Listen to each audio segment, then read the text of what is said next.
أعوذ بالله من الشيطان الرجيم. بسم الله الرحمن الرحيم. فهل ينظرون إلا الساعة أن تأتيهم بغتة فقد جاء أشراطها فأنى لهم إذا جاءتهم ذكراهم. صدق الله مولانا العظيم.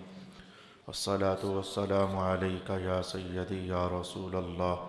الصلاة والسلام عليك يا سيدي يا حبيب الله. الصلاة والسلام عليك يا سيدي يا شفيع المذنبين وعلى آلك وأصحابك يا سيدي يا رحمة للعالمين. یہ لوگ صرف اس بات کا انتظار کر رہے ہیں کہ ان کے پاس قیامت اچانک آ جائے، سو بے شک اس کی نشانیاں تو آ چکی ہیں، پس جب وہ قیامت ان کے پاس آ چکے گی تو ان کو نصیحت قبول کرنے کا موقع کہاں میسر ہوگا۔ صدق اللہ مولانا العظیم۔ اللہ رب العالمین کے فضل اور اس کے کرم سے گزشتہ نشست میں جبکہ سورہ محمد میں گفتگو اس مرحلے پر پہنچی ہوئی تھی کہ کافروں کو سمجھایا جا رہا تھا کہ بات بات پر تمہارا انکار لگتا ایسے ہے کہ تم صرف قیامت کا انتظار کر رہے ہو، یعنی قیامت ہی آ کر تمہیں اپنے لپیٹ میں لے کر تباہ حال کر دے، ورنہ اور سمجھانے اور سمجھنے کے حوالے سے کوئی گنجائش باقی نہیں رہنے دی گئی ہے۔ رب کائنات نے قرآن حکیم میں اس طرح کا کلام بھی ارشاد کر دیا ہوا ہے کہ ہم نے تو سمجھانے کے لیے جتنی کو مثالیں بیان کرنی مفید ہوتی ہیں وہ ساری کی ساری بیان کر دی ہیں، تو اس کے بعد بھی اگر تم نہیں سمجھ رہے اور کفر کے راستے سے واپس نہیں پلٹ رہے تو سمجھ جاؤ پھر قیامت کا انتظار کرو، کسی وقت بھی وہ تمہارے پاس آ سکتی ہے۔ لیکن ساتھ ہی مولا کائنات نے یہ ارشاد فرما دیا فقد جاء اشراطها، ہاں یہ ہے کہ قیامت کی نشانیاں تو آ چکی ہیں، قیامت ابھی نہیں آئی ہے لیکن قیامت کی نشانیاں آ چکی ہیں۔ یہ جملہ قابل توجہ تھا کہ جس دن یہ آیت نازل ہو رہی تھی تو اس دن بھی تو اس کا کوئی معنی تھا نہیں کہ قیامت کی نشانیاں آ چکی ہیں، تو کون سی نشانیاں آ چکی تھی اس دن؟ ایک تو اس مضمون کو ہم نے بالکل اسی دن میں جا کر سمجھنے کی کوشش کرنی ہے کہ جس دن یہ آیت نازل ہو رہی تھی، کیونکہ ہم مسلمان لوگ پڑھ پڑھ کر سن کر یہ سمجھتے ہیں کہ سرکار دو عالم علیہ السلام کی تشریف لے جانے کے بعد بہت سارے زمانے گزریں گے تو پھر کہیں جا کر کے ایک قیامت کی نشانی ظاہر ہوگی، پھر دوسری ہوگی، پھر 2-4 ہوں گی، پھر 8-10 ہوں گی، کرتے کرتے قیامت کی ساری نشانیاں پوری ہو چکی ہوں گی تو پھر قیامت آ جائے گی۔ عام طور پر جو کانسیپٹ اور تصور مسلمانوں کے ذہن میں چلتا ہے وہ یہ ہے، لیکن ائمہ تفسیر نے یہ بات ارشاد فرمائی کہ پھر اس کا بھی اس جملے کا اس دن بھی تو کوئی معنی ہونا چاہیے تھا جس دن یہ آیت نازل ہو رہی ہے۔ کیا اس دن بھی کوئی قیامت کی نشانیاں ظاہر ہو چکی تھیں؟ اس دن تک کیا قیامت کی نشانیاں ظاہر ہو چکی تھیں؟ اللہ اکبر۔ اس جملے کو سمجھنے کے لیے ہم تفسیر کے 3 پہلو جانیں گے۔ 2 پہلوؤں کا تعلق تو خود سرکار دو عالم علیہ السلام کے پاک زمانے کے ساتھ تعلق رکھے گا جو میں نے ابھی سوال آپ کی خدمت میں اٹھایا ہے، اور ایک عنوان کا تعلق پھر ہمارے حال کے ساتھ، ہمارے زمانے کے ساتھ، ہم سے کچھ پہلے زمانے کے ساتھ، اور ہم سے پھر ماں باپ جو وقت آنے والا ہے اس وقت کے ساتھ ہوگا۔ تو جہاں تک معاملہ یہ ہے کہ رسول پاک علیہ السلام کے دور میں یہ جملہ اترنا اور کہنا کہ فقد جاء اشراطها، قیامت کی نشانیاں آ چکی ہیں، ایک تو اس کو یوں سمجھ لیجئے کہ قرآن پاک نے بھی قیامت کی کچھ نشانیوں کو بیان کر دیا ہے، اور رسول پاک علیہ السلام نے اپنی مبارک حدیث میں تو قیامت کی ساری ہی نشانیاں بیان فرما دیں۔ تو اب قرآن پاک نے کہا کہ قرآن جو بات کہتا ہے اللہ کا کلام ہے، اللہ کی ہر بات سچی ہوتی ہے، کہہ دیا سمجھو ہو گیا، ظاہر ہے اس میں دوسری رائے نہیں ہوتی ہے۔ رسول پاک علیہ السلام کا ہر بیان بھی اپنے مقام پر سچا ہوتا ہے، جو فرما دیا بس ٹھیک ہو گیا، اس میں دوسری رائے نہیں ہوتی ہے۔ تو یہ جو قرآن پاک میں بعض نشانیوں کا اتر آنا اور بیان کر دیا جانا، اور رسول پاک علیہ السلام کا ساری نشانیوں کو جو اپنے مناسب سمجھیں بیان فرما دینا، تو بیان قرآن میں بھی کچھ آ گیا، بیان حدیثوں میں بھی آ گیا، تو جو قیامت کی نشانیوں کا بیان آ گیا ہے اسے کہا جا رہا ہے فقد جاء اشراطها، کہ قیامت کی نشانیاں آ چکی ہیں، یعنی بیان میں آ چکی ہیں، یعنی علم میں آ چکی ہیں، یعنی آگاہی میں آ چکی ہیں اور آشنائی میں آ چکی ہیں۔ تم جان چکے ہو کہ قیامت کی نشانیاں کیا ہیں، جیسے کہ ہم نے بھی، میں اور آپ نے بھی کچھ نشانیاں ابھی ایسی ہیں جو ظاہر نہیں ہوئی ہیں، لیکن آپ، ہم اور میں اور جان چکے ہیں، ہمارے پاس آ تو چکی ہیں، یعنی ان کا بیان آ چکا ہے، ان کا علم آ چکا ہے۔ ایک تو تفسیر کا پہلو سمجھنے کے حوالے سے یہ ہے، آسان لگا۔ دوسرا پہلو اس سے بھی دلچسپ ہے۔ دیکھو، کچھ نشانیاں ایسی ہوتی ہیں جو نہیں آنی چاہیے، بری ہیں۔ کچھ نشانیاں بری ہیں جو نہیں آنی چاہیے۔ جیسے میں ایک دو مثالیں پیش کر دیتا ہوں۔ امانت کا اٹھ جانا، زنا کا عام ہو جانا، شراب کا آ جانا، کچھ نشانیاں بہت بری ہیں، وہ نہیں آنی چاہیے۔ اور یہ جملہ کتنا میٹھا ہے، کچھ نشانیاں اتنی متبرک اور پاک ہیں کہ ان کو آنا ہی چاہیے۔ اللہ اکبر۔ جیسے کہ میں کہتا ہوں، امام مہدی کا تشریف لانا بری چیز تو نہیں، یہ تو کمال ہے۔ امام مہدی کا تشریف لانا یہ تو امن عامہ کے لیے کمال ہے۔ ایسے ہی سمجھ جائیں کہ قرآن کو ذرا اپنے ماحول میں ادھر ہی ٹھپ کر بند کر لیں۔ سرکار دو عالم علیہ السلام کی حدیثوں کو، ہم حضور کے امتی ہیں سرکار، اور ہمارے درمیان ان حدیثوں کو محفوظ کر لیں۔ ذرا پیچھے چلیں، تورات کیا کہتی تھی، انجیل کیا کہتی تھی، ذرا پیچھے چلیں، زبور کیا کہتی تھی، ذرا اور پیچھے چلیں، انبیاء اپنی اقوام کو کیا ارشاد فرماتے رہے۔ جہاں دجال کا حوالہ حضور نے خود ارشاد کیا کہ ہر نبی اپنی امت کو ڈراتا رہا، بتاتا رہا دجال قیامت کی نشانیوں میں سے ہے، ایسے ہی ہر نبی نے اپنی امت کو کچھ نہ کچھ نشانیاں بیان ضرور کی ہیں۔ ان کچھ نہ کچھ نشانیوں میں سے سب سے متبرک اور سب سے عظیم الشان اور عظیم المرتبت نشانی کون سی تھی؟ ان نشانیوں میں سب سے عظیم المرتبت نشانی کون سی تھی جو ہر نبی، ہر رسول اپنی امت کو بتاتا آیا؟ تو جواب یہ ہوگا، سرکار دو عالم کی تشریف آوری۔ سبحان اللہ، اللہ اکبر۔ سبحان اللہ۔ اس سے عظیم المرتبت قیامت کی نشانی کیا ہوگی؟ رسول پاک علیہ السلام نے خود فرما دیا، میں اور قیامت جڑے ہوئے ہیں۔ مانا یہ تھا کہ بھائی جناب آدم کے بعد ابھی آنا تھا، نوح کے بعد جناب ابراہیم نے آنا تھا، ان کے بعد ابھی قیامت نہیں آنی تھی، جناب اسحاق نے آنا تھا، اس کے بعد بھی قیامت نہیں آنی تھی، جناب یعقوب نے آنا تھا، پھر بھی قیامت نہیں آنی تھی، پھر جناب یوسف علیہ السلام نے آنا تھا۔ جب سب نبی آ چکے ہیں پھر میرے بعد کسی نبی نے نہیں آنا ہے۔ میں اور قیامت جڑے ہوئے ہیں آپس میں، میری نبوت کا فیض قیامت تک میں ہی نبی ہوں گا۔ پہلے بھی میں نبی رہا، سب نبیوں کا نبی میں رہا، لیکن قیامت تک میں نبی رہوں گا۔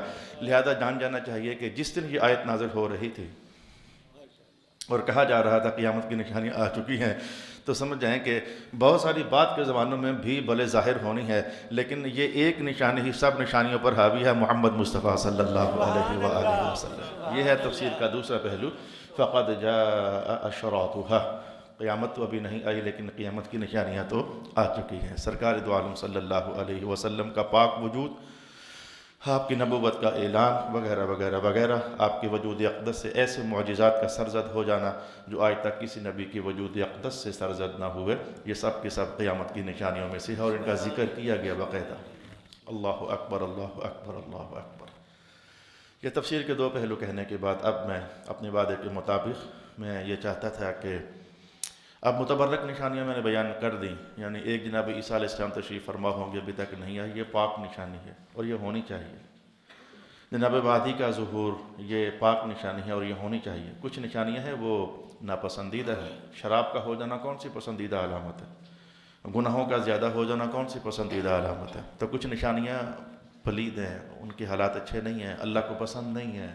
کچھ نشانیاں قیامت کی ایسی ہیں رسول اللہ کو پسند نہیں ہے۔ تو میں چاہتا یہ تھا کہ میں ذرا جائزہ لوں، یعنی جائزہ کیا لینا، حدیث پاک میں آئی ہوئی ہیں تو ان میں سے نشان لگاؤں، ہائی لائٹ کروں کہ کون سی نشانیاں ایسی ہیں جو آ چکی ہیں ہمارے دور سے، کچھ پہلے بھی آ چکی ہیں، کچھ اس دور میں ہم دیکھ رہے ہیں تو خالص موجود ہیں، اور کچھ پھر ہمارے بعد مزید آئیں گی۔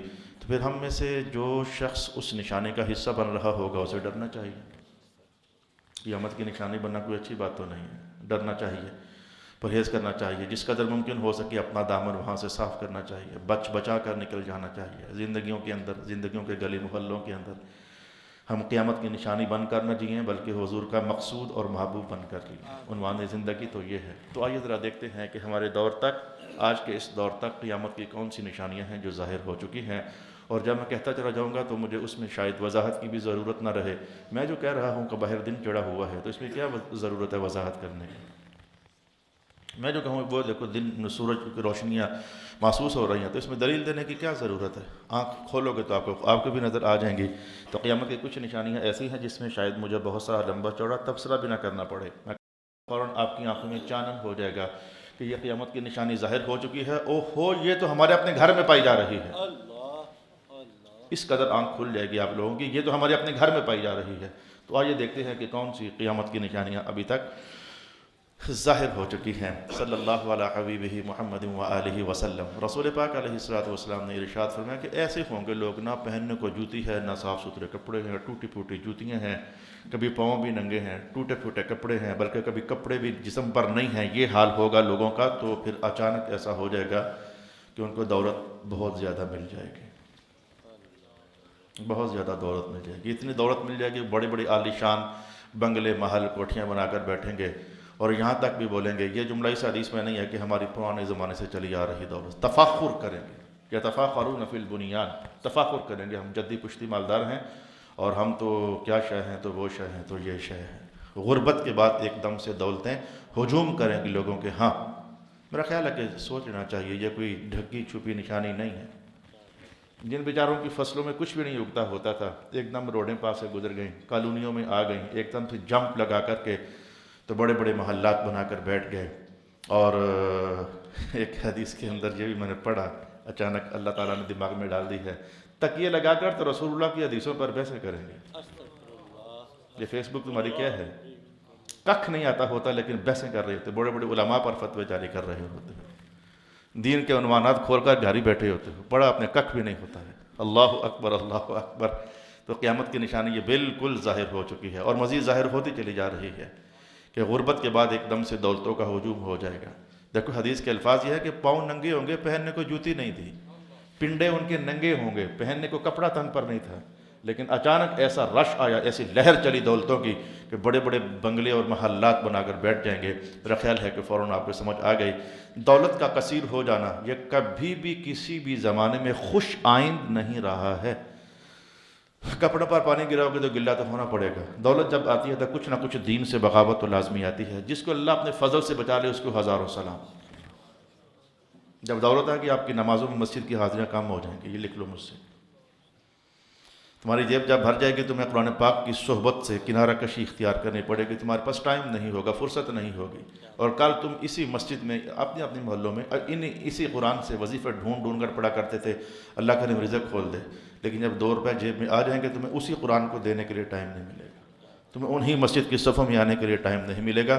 دولت کا یہ وبال جو ہے یہ اللہ ہی اپنے فضل سے کسی کو بچا لے تو پھر بچا لے۔ جناب عثمان ابن عفان ہو تو ان کا کوئی غلام ہو تو اللہ ان کو بچا لے۔ یہ دولت بھی آئی لیکن وہ ساری دولت سرکار کے قدموں میں ڈھیر فرما دیتے ہیں۔ تو ایک نشانی تو یہ میں نے آپ کی خدمت میں بیان کر دی، آگے بڑھ جانا چاہیے۔ علم اٹھ جائے گا، سکول تو تمہارے زیادہ ہو رہے ہیں، کدھر علم اٹھ رہا ہے؟ کالج تمہارے زیادہ ہو رہے ہیں، کدھر علم اٹھ رہا ہے؟ کدھر گیا تمہارا علم؟ تو حضور تو کہہ رہے علم اٹھ جائے گا، لیکن تمہارے گلی گلی سکول، محلے محلے سکول علم اٹھ جائے گا۔ معنی کیا ہے؟ کبھی دماغ نے سوچا نہیں ہے کہ جس علم کو قرآن علم کہتا ہے، جس علم کو مصطفیٰ لے کر تو قوم میں تشریف فرما ہو رہے ہیں، اس علم کی بات ہو رہی ہے، قال اللہ کی بات ہو رہی ہے، قال الرسول کی بات ہو رہی ہے۔ کتنے ایسے ہو ناظرے سے اوپر آج تک نہیں گئے ہو؟ آپ کو پتہ ہے مجھے آپ سے ڈر شر نہیں لگتا، پتہ نا آپ کو اس بات کا؟ جب اللہ کا حکم آتا ہے، کتنے تم میں سے ایسے ہو جو کبھی ناظرے سے اوپر نہیں گئے ہو؟ کتنے تم میں سے ایسے ہو جنہوں نے آج تک قرآن پاک کی 500 آیات جن میں احکام بیان ہوئے ہیں سیکھے ہی نہیں ہیں؟ کتنے تم میں سے ایسے ہو 3000 احادیث احکام جن میں حضور نے کہا یہ کرو یہ نہ کرو یہ کرو یہ نہ کرو، تم نے سیکھا ہی نہیں ہے؟ اور سکول کی انتہا کو ہاتھ لگا کر آئے ہو، کالج کی انتہا کو ہاتھ لگا کر آئے ہو، کوئی ڈگری شاید بچی نہیں ہے تم نے لے نہ لی ہو، اور اس کے بعد اپنی نسلوں کو بھی ادھر لگایا ہوا ہے۔ کس علم کے اٹھ جانے کی بات ہو رہی ہے؟ شریعت کے علم کے اٹھ جانے کی بات ہو رہی ہے۔ علم اٹھ جائے گا اور لوگوں کی رغبتوں سے نکلتا چلا جا رہا ہے۔ آپ کو پتہ ہے اس بات کا؟ تمہاری رغبتوں سے دین نکلتا چلا جا رہا ہے۔ ہر آنے والا موبائل کا ماڈل تم ضرور لوگے، لیکن وہ پچھلا ترین ماڈل، قرآن کا ایک ہی ماڈل تھا، ابھی تک تم نے وہ سارا نہیں پڑھا ہے۔ ناراض ہو جاؤ، کیا کر لو گے؟ میرا یہ تڑی نہیں لگا رہا، میں کہ ناراض ہو جاؤ گے، کسی اور مسجد میں چلے جاؤ گے، چلے جاؤ، لیکن حال تمہارا یہی ہے میری قوم۔ میں باہر والوں کو کیوں کہوں، میں تو اپنے سامنے بیٹھنے والوں سے کہہ رہا ہوں۔ ہر بندے کو معلوم ہے کہ وہ کتنے پانی میں ہے مذہب کے حوالے سے، اس نے کتنی وفا کی ہے محمد مصطفیٰ کے دین سے، اسی کتنی راتیں کٹی ہیں حضور کے دین کی محبت میں، اس نے کتنی کو حدیثیں یاد کی ہیں رسول پاک علیہ السلام کی۔ تو علم دین اٹھ جائے گا، یہ قیامت کی نشانی ہے۔ میں نہیں کہتا کہ کہیں کہیں آ رہی ہے، ہر گھر میں گھسی ہوئی ہے قیامت۔ میں تمہیں کہہ کہہ کر تھک گیا، پڑھ لو پڑھ لو پڑھ لو پڑھ لو، ہر خطیب کہہ کہہ کر تھک گیا، پڑھ لو پڑھ لو پڑھ لو، لیکن توجہ بیدار نہیں ہو رہی ہے۔ پڑ گئے سجدے میں جب وقت قیام آیا۔ جناب علی فرماتے ہوتے تھے قوم بھی ایسی ہے کہ جب یہ مرتی ہے تب ان کی آنکھ کھلتی ہے، اوہ ہو صحیح آواز تو وہ تھی جو محراب سے اٹھا کرتے تھے۔ صلی اللہ علیہ حبیبہ محمد وآلہ وسلم۔ ان ایسے بیانات میں ہم مجبور ہیں، ہو جاتا ہے ہم سے، بیانات میں مجبور ہیں لوگوں کی بے وفائیاں دے کر، بے رخیاں دے کر، بے اعتدالیاں دے کر رسول پاک علیہ السلام کے دین مبارک کے ساتھ ہمارے خون کا کھول جانا۔ ذرا جن کا کھاتے ہیں انہیں کا کہیں گے نا، جن کے نوکر بن کر بیٹھے ہیں انہیں کی بات کریں گے نا۔ تم اپنی سیاستدانوں کی بات کرتے ہو، تم اپنے بڑوں کی بات کرتے ہو، تم اپنی پارٹیوں کی بات کرتے ہو۔ ہماری پارٹی محمد مصطفیٰ کی پارٹی ہے صلی اللہ علیہ وسلم۔ ہم نے انہی کی علم کی فروغ کی بات کرنی ہے، ہم نے انہی کی حکام کی بات کرنی ہے، ہم نے انہی کے نظام کی بالادستی کی بات کرنی ہے۔ اس کے سوا ہمیں آتا ہی کچھ نہیں ہے۔ کہہ لو کہ مولانا جاہل ہیں، ہم ایسے جاہل ہزار پڑھے لکھوں سے اچھے ہیں، اللہ کا شکر ہے۔ لا الہ الا اللہ محمد الرسول اللہ۔ بھلا ہو آپ کا بھی سنتے ہو، لیکن اے کاش کہ یہ سننا کہیں عمل میں داخل ہو جائے تو بات پھر ہے۔ اے کاش کہ یہ سننا کہیں عمل میں باہر جا کر بولتے ہو بڑی سچ بات کی تو پھر لیتے کیوں نہیں؟ سر مارتے ہو اے گل ہوئی نا تو لیتے کیوں نہیں؟ صلی اللہ علیہ وسلم۔ میں چوتھا بیچ شروع کر بیٹھا ہوں ابھی درس نظامی کا۔ میں جب بھی بیچ فارغ ہوتا آپ لوگوں کو دعوت دیتا رہا، دے دو بچے، دے دو بچے، دے دو بچے۔ کیا کیوں دیں گے ہم؟ ہمارا دین سے کیا لینا دینا کہ ہم بچے آپ کو دے دیں؟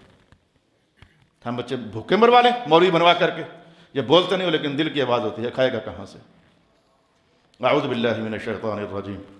تمہیں روٹی اگر محراب سے باہر نظر آتی ہے تو محراب تو اللہ کی رحمتوں کے خزانوں سے بھرا ہوا ہے۔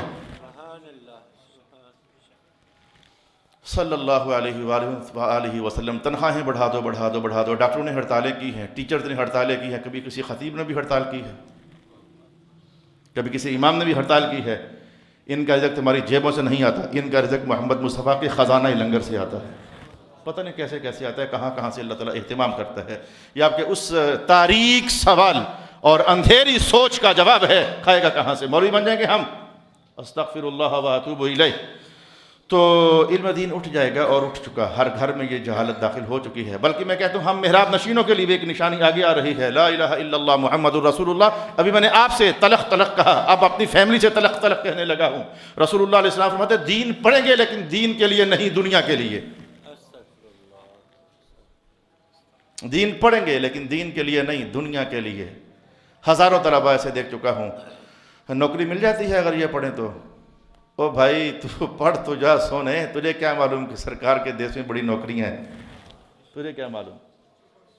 سرکار کے شہر رحمت میں بڑی نوکریاں ہیں، بڑے رزق ہیں۔ ایک بار شاہ صاحب محترم فرماتے ہیں کہ بتائیں گے آپ کہ حضور رحمت عالم اعلان نبوت سے پہلے تو تجارت کیا کرتے تو پھر کے بعد کیا کیا کرتے تھے؟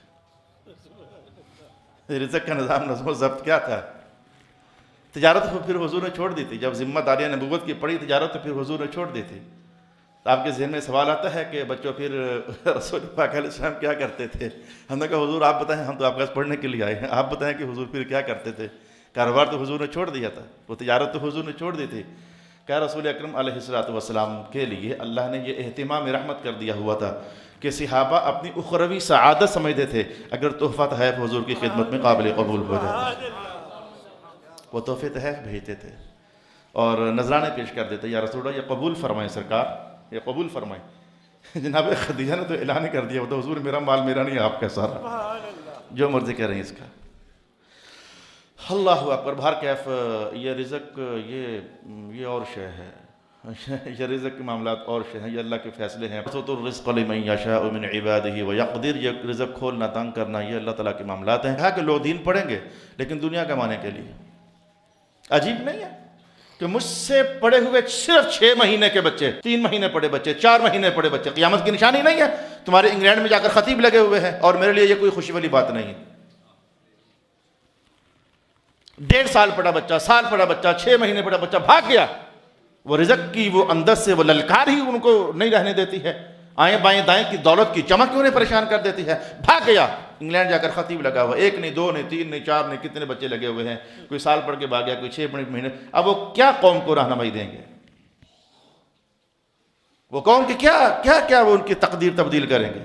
وہ کیا احکام حلال و حرام لوگوں کو بیان کریں گے؟ اور پاکستان کے اندر وہاں پہنچے ہوئے تو یہاں بھی ایسے ہیں، کوئی 1.5 مہینہ پڑھ کے بھاگ گیا، کوئی 4 دن پڑھ کر بھاگ گیا۔ دین پڑھیں گے لیکن دنیا کی خاطر پڑھیں گے، پیٹ کیسے استغفر اللہ و اتوب الیہ۔ آگے بڑھتے ہیں۔ یار اتنا کوئی غصہ میرا ضروری تھا اور میری مجبوری تھی، اور میں بے قابو تھا، اتنا کہنے میں بے قابو تھا، اس میں آپ ناراض بھی ہو رہے ہیں تو مجھے فکر نہیں، ہمیں یہ کہنا تھا کہ علم دین سے تم نے بے وفائی کر دی ہے لوگوں، تم نے بے وفائی کر دی ہے رسول اللہ کے دین کے ساتھ، تم ہر کچھ پڑھنے کے لیے تیار ہو، نہیں تیار ہو تو رسول پاک علیہ الصلوۃ والسلام کا دین پڑھنے کے لیے تیار۔ میں نے کتنا کھرا جملہ بول دیا، کتنے تم میں سے ایسے ہیں ناظرے سے اوپر ابھی تک بھی نہیں گئے ہیں، زندگیاں فنا ہو گئی ہیں، ناظرے سے اوپر ابھی تک نہیں گئے ہیں، تو کیا مسلمان ہو تم؟ کیا وفائیں ہیں تمہاری رسول اللہ کے ساتھ؟ وہ صرف لفظوں ہی لفظوں میں ہے، موت بھی قبول ہے تو موت بھی قبول ہے تو موت بھی قبول ہے، قرآن سارا قبول نہیں تو حدیث ساری قبول نہیں، پڑھنا سارا قبول نہیں، موتیں بڑی قبول ہیں تمہیں۔ استغفر اللہ و اتوب الیہ۔ اس کے بعد حضور فرماتے ہیں کہ زنا زیادہ ہو جائے گا، اب میں کیا اس پر بولوں، زنا زیادہ ہو جائے گا تو بس یہ کافی ہے، اس پر میں کچھ نہیں بولتا مزید، زنا بہت زیادہ ہو جائے گا، یہ قیامت کی نشانی دکھ رہی ہے، شراب زیادہ ہو جائے گی۔ اور اب تو خیر وہ جو مرکز اسلام تھا وہاں بھی آوازیں اٹھنا شروع ہو گئی ہیں کہ باقاعدہ شراب کو ہمارے لیے اچھی فیکٹری بنائی جائے، جو شراب چل رہی ہے ہمارے ہاں ہمیں اچھی شراب پینے کی پرمیشن دی جائے، اچھی شراب نہیں مل رہی ہے۔ اب تو سعودی عرب کے اندر بھی آوازیں اٹھنا شروع ہو گئیں، نعوذ باللہ العزیز۔ مرد کم ہو جائیں گے اور عورتیں زیادہ ہو جائیں گی، تقریباً ہر خاندان میں چل رہا ہے، ہر گھر میں نہ بھی کہوں تو ہر خاندان میں چل رہا ہے۔ آگے بڑھ جائیے تو فرمایا کہ نااہل کو منصب دے دیا جائے گا، ان میں اہلیت ہی نہیں ہے۔ جیسے میں نے سب سے پہلے اپنی فیملی سے کہتا ہوں، 6 مہینے پڑا بچہ، اس کو کیا اہلیت ہے ممبر سنبھالنے کی؟ 1 سال پڑا بچہ، اس کو کیا اہلیت ہے سرکار کا محراب سنبھالنے کی؟ اہلیت نہیں ہے۔ میں نے اپنے گھر سے بات شروع کر دی، اپنی فیملی سے بات شروع کر دی، یار یہ اے میرے اللہ کریم میں کہاں جاؤں، اے میرے اللہ کریم میں کہاں جاؤں۔ یہ حالات بھی ان کانوں نے سن لی ہے۔ آپ کے بھی ہیں، ڈاکٹروں کے بھی ہیں، وکیلوں کے بھی ہیں، تمہارے بھی حالات مندے ہیں، نااہلوں کو منصب ملے ہوئے ہیں، لیکن میں کہتا ہوں میں اپنے گھر سے بات کروں۔ ایک مدرسہ ایسا بھی ہے پاکستان کے اندر کہ حفظ کے استاد کو اٹھا کر شیخ الحدیث بنا دیا، اس نے کبھی حدیث پڑھی نہیں ہے، درس نظامی کا استاد بنا دیا۔ یہ باقاعدہ میرے پاس مسلم خبر، اور بھائی کیوں اس کو ادھر بٹھا دیا ہے؟ یہ تو حفظ کا استاد ہے، آپ نے عالم بننے کا کورس اس کے حوالے کر دیا، کہا جو تنخواہ باہر جو جانی ہے تو گھر ہی رہے نا، جو تنخواہ باہر جانی ہے گھر رہے، نہ اہلوں کو منصب دے دینا۔ محراب نشینوں کو بھی ہاں ایسا پایا جاتا ہے، ڈاکٹروں کی دنیا کے اندر بھی بڑے بڑے نااہل ڈاکٹر ہیں، جس شے کی ڈگری ہی نہیں ہے، علاج ہو رہے ہیں، پکڑے بھی جاتے ہیں، چھوٹ بھی جاتے ہیں۔ وکیلوں کے ہاں بھی ہے، پولیس والوں کی ہاں بھی ہے، ہر شعبے کے اندر ہے۔ نااہل کو منصب مل جانا یہ ہر جگہ ہے۔ میں کہتا ہوں آج تک ہمارے جو حکمران گزرے، جتنے بھی گزرے، کسی نے پڑھا تھا ویسے کہ رسول اللہ نے حکمرانی کے اصول دیے کیا ہیں؟ انہوں نے یہ کورس کیا تھا کہ حکومت چلانی کیسے ہے؟ جو ماحول میں جانا دیکھا وہ چھوڑ دو، رسول اللہ نے کیا فرمایا تھا یہ جانا انہوں نے۔ جو پہلے خلفاء بنے تھے ان کا جملہ تو یہ تھا، فرات کے کنارے کتا بھی پیاس سے مر گیا، عمر سے پوچھا جائے گا۔ سبحان اللہ، سبحان اللہ، سبحان اللہ، وہ تو راتوں کو گشت لگاتے تھے، کوئی بھوکا تو نہیں سویا ہوا، سبحان اللہ۔ اور سویرے اٹھ کر کے اناج کا بولا اٹھا کر عمر اپنے کندھوں پر چھوڑنے کے لیے جاتے ہیں، اور خادم کہتا بھی ہے کہ میں چھوڑ آتا ہوں، کہا نہیں، قیامت کو عمر نے اپنا بوجھ خود اٹھانا ہے، قیامت کو بھی عمر اپنا بوجھ خود اٹھائے گا۔ وہ تو یہ تھے، اللہ اکبر اللہ اکبر۔ کبھی پڑھا ہے بغیر پڑھے نہ اہلوں کو منصب، نہ اہلوں کو منصب۔ ہاں ایک بچی جناب ابو بکر سے کہتی ہے، اب تو آپ خلیفہ بن گئے ہیں، اب میری بکری کا دودھ کون نچوڑ کر دیا کرے گا؟ کل تک تو آپ خلیفہ نہیں تھے اور میری بکری کا دودھ دھو جاتے تھے۔ کہا بیٹی پرواہ نہ کر، ابو بکر منصب خلافت پر بیٹھ کر بھی تیری بکری کا دودھ دھونے آیا کرے گا۔ پڑھا ہے آپ نے؟ آپ کے ان بڑوں نے پڑھا؟ آپ کے بڑے ہیں، میرے بڑے نہیں ہیں، میرے بڑے غریب نواز ہیں، میرے بڑے علی حجویری ہیں، میرے بڑے تاجدار گولڑا ہیں، یہ آپ کے بڑے ہوں گے، ہمارے بڑے نہیں ہیں۔ میں نے کہا نااہلوں کو منصب کا مل جانا یہ قیامت کی نشانی ہے۔ استغفر اللہ و اتوب الیہ۔ آگے بڑھ جائیے۔ یہ کوئی لڑائی جھگڑی والی باتیں نہیں، یہ احساس بیدار کرنے والی باتیں ہیں۔ میرے لہجے کو چھوڑو مارو گولی، آپ دیکھو اپنے اندر کہ آپ کیا بنے ہوئے ہو تاکہ جان چھڑاؤ اس سے۔ یہ لہجے ٹھنڈے گرم ہوتے رہتے ہیں، موسم ٹھنڈے گرم، ہوائیں سرد گرم چلتی رہتی ہے، اس کو چھوڑ دو۔ یہ تو انسانی تقاضے، بشری تقاضے ہیں، لیکن جو اصل علم ہے وہ جانے کہ ہی آپ قیامت کی نشانی تو نہیں بن رہے۔ پھر رسول پاک علیہ الصلوۃ والسلام نے فرمایا کہ امانتوں کو مال غنیمت سمجھا جائے گا، مال کسی کا لیکن سمجھے کہ ہمارا ہی ہے، کھاؤ پیو۔ ہماری حکمرانوں میں کیا ہو رہا ہے، دفاتر میں کیا ہو رہا ہے، جہاں بھی بیت المال کا پیسہ آتا ہے وہاں کیا ہو رہا ہے؟ قوم کا پیسہ اتنا سستا ہے کہ جو مرضی استعمال کر جائے۔ بیت المال کا مال یہ دیکھو آپ کے سامنے بیٹھے، میں زندگی میں اگر 100 سفر کیے ہیں، انہوں نے آفر کیا آپ کو فری سفر کروا دوں، میں نے کہا میں فری سفر نہیں کرتا، کیا میری طرح کسی اور کو بھی فری سفر کرنے کی اجازت ہے؟ کہا نہیں۔ کہا مجھے اجازت کہاں سے آ گئی؟ یا پیسے لو، ٹکٹ لو اور میں پھر سفر طے کروں گا۔ یہ آپ کے سامنے میرا گواہ بیٹھا ہوا ہے۔ اور آپ لوگ خوش ہوتے ہو اگر فری ٹکٹ مل جائے تو، کیوں آپ نے لی؟ یہ تو قوم کی امانت تھی، بلا وجہ آپ کو نہیں مل سکتی تھی۔ کبھی سوچا کہ اس میں زکوٰۃ بھی ہو سکتی ہے؟ بیت المال میں پتہ نہیں کیا کیا مال بھی ہو سکتا ہے۔ تو قوم کے پیسے کو جب اپنا ہی سمجھ لیا جائے، یہ قیامت کی نشانی ہے۔ دفتروں کی پینسلز کیا شے ہوتی ہیں؟ یہ پیڈز، یہ کاغذ، یہ کیا شے ہوتے ہیں؟ اٹھا کر گھر لے آئے۔ یہ وہ خبریں ہیں جو میں نے اپنی آنکھوں سے دیکھی ہیں اور سمجھایا بھی، کہا بھی۔ تو قوم کی امانت صرف وہ نہیں ہوتی جو ایک فرد رکھ کر جاتا ہے، قوم کی بھی امانت ہی ہوتی ہے، قوم کی بھی امانت ہوتی ہے۔ اعوذ باللہ من الشیطان الرجیم۔ جامعہ ہے میرے پاس، بچوں کے لیے زکوٰۃ وغیرہ کے پیسے آ جاتے ہیں، اور میں اب یہ سمجھنے لگ جاؤں تو ہیں ہی میرے، تو یہ بھی تو امانت ہی ہے۔ مسجد والوں کے پاس پیسے آ گئے اور یہ جہاں مرضی اڑائیں، کھائیں پئیں، یہ بھی امانت ہے۔ امانت صرف ایک بندے کی نہیں ہوتی، اور امانت کہہ کر نہیں رکھوائی جاتی ہے، جب رکھوا دی وہ امانت ہے، اس کا مصرف جب بتا دیا وہ امانت ہے۔ تو حضور فرماتے ہیں امانتوں کو اپنا ہی پیسہ سمجھے جانا لگ جایا کرے گا، یہ پیسے ہمارے ہی ہیں۔ زکوٰۃ دینے میں لوگ ڈنڈ نہیں ماریں گے، یہ قیامت کی نشانی بیان ہوئی۔ زکوٰۃ ان کو جرمانے محسوس ہوں گے، یہ تو جرمانے ہیں۔ اور پھر رسول سرکار دو عالم علیہ السلام فرماتے ہیں کہ مساجد میں شور ڈلیں گے، لڑائیاں ہوں گی، جھگڑے ہوں گے، پارٹی بازی مساجد کے اندر۔ یہ تو میں کتنے کیس بھگت چکا ہوں۔